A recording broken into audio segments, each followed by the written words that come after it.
Well, good afternoon or happy noon to all of you. Thank you for joining us for South Carolina Independent News at noon. But first, we begin now with breaking news after No Kings protesters have begun in the upstate. Thanks to our friends at WYFF News 4, our very own friends for WYFF News 4 has the latest. Let's take a look.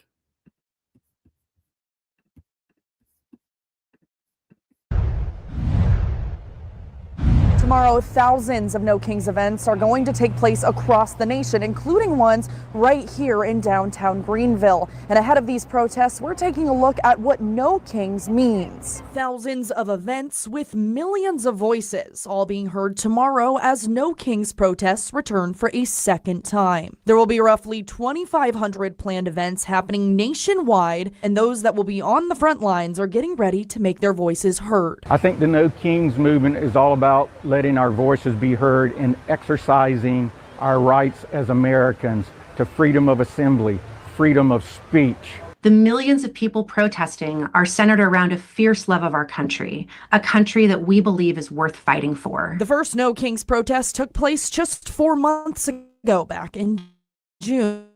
And tomorrow, organizers and protesters are both emphasizing tomorrow's protests and also knowing and understanding your rights when it comes to events like No Kings. You can take a look at our website at WYFF4.com. Reporting in downtown Greenville, Leah Phillips, WYFF News 4.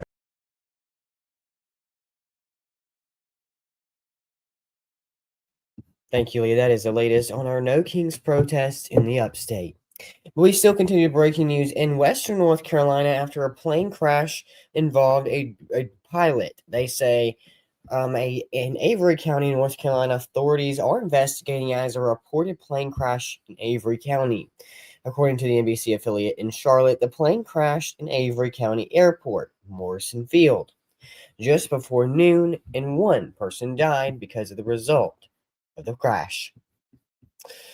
And staying with breaking news in our upstate, it has been a nice day outside. Coming up in just a minute, we'll have the latest on our weather. But we now know after a business fire in Seneca has outbroke over the weekend. Our friends at WYFF News 4 has been giving you the latest as the fire has outbroke in Seneca. But you can stay with us to learn more after many businesses have been shut down in that area. Stay with us at South Carolina Independent News for the latest.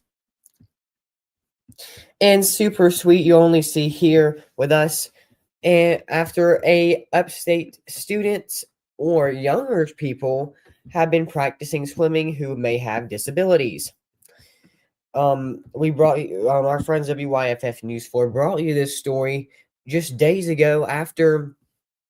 It has been super sweet to see the little swimmers who may have special needs or maybe challenging for them to be able to get out in the water like some of us, but it is going to be a fun time to see one tick at a time.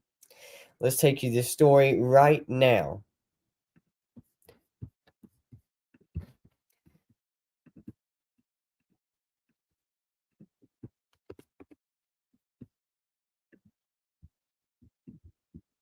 It's about making a splash, whether that's an impact in your community or just making friends along the way.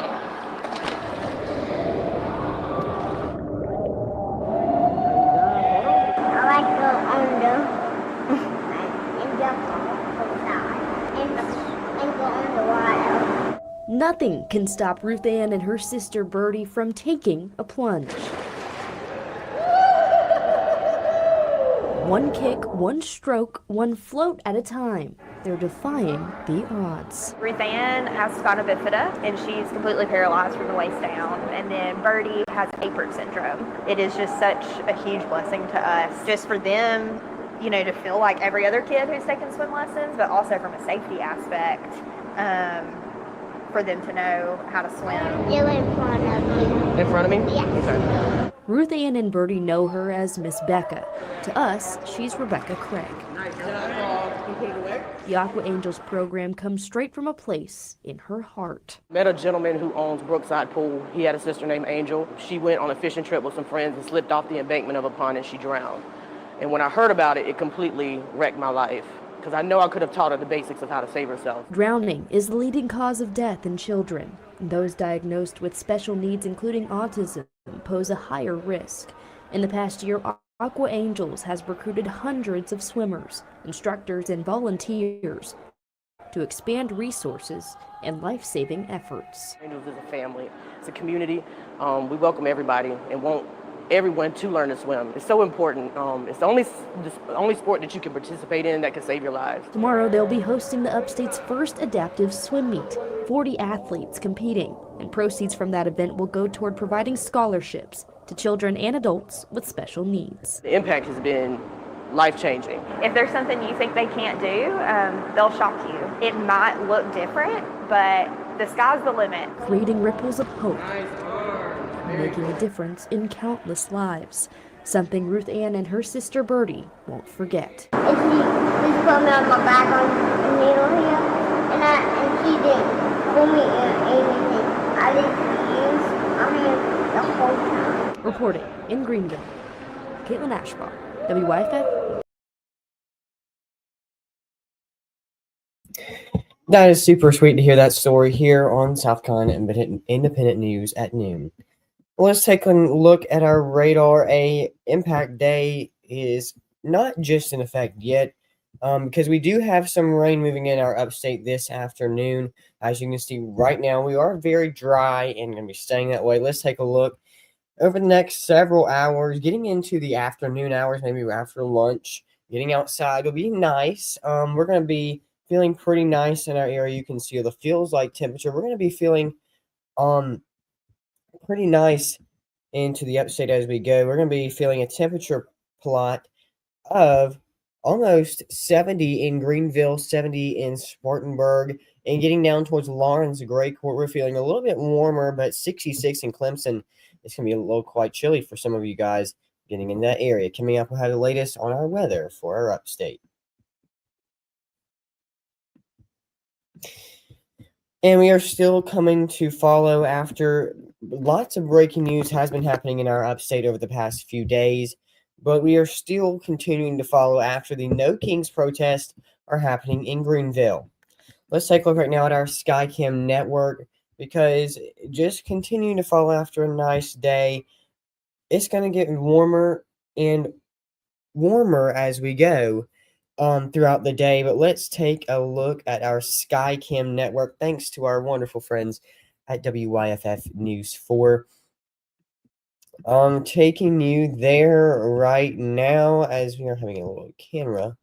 Oh, it is a nice day, and a nice day indeed for our Skycam network. It's definitely a day to be outside and continue to stay outside, even though we're feeling very hot and nice. And breaking news back into our newsroom after Western North Carolina police are asking for your help. They say they are trying to figure out who the alleged killer is of an upstate crime scene. The Hendersonville Police Department are seeking for information on a homicide on Woodcock Drive, where a man was found dead with a gunshot wound to the head. But make sure you stay here with us at South Carolina Independent News with all of this breaking news to follow, because it's going to be interesting to see. But continue on this story. After the victim, 29-year-old Justin Allen Davis from Hendersonville, was pronounced dead at the scene, the North Carolina SBI is assisting in the investigation. Make sure if you do know any information about this, you are to call Crime Stoppers of North Carolina.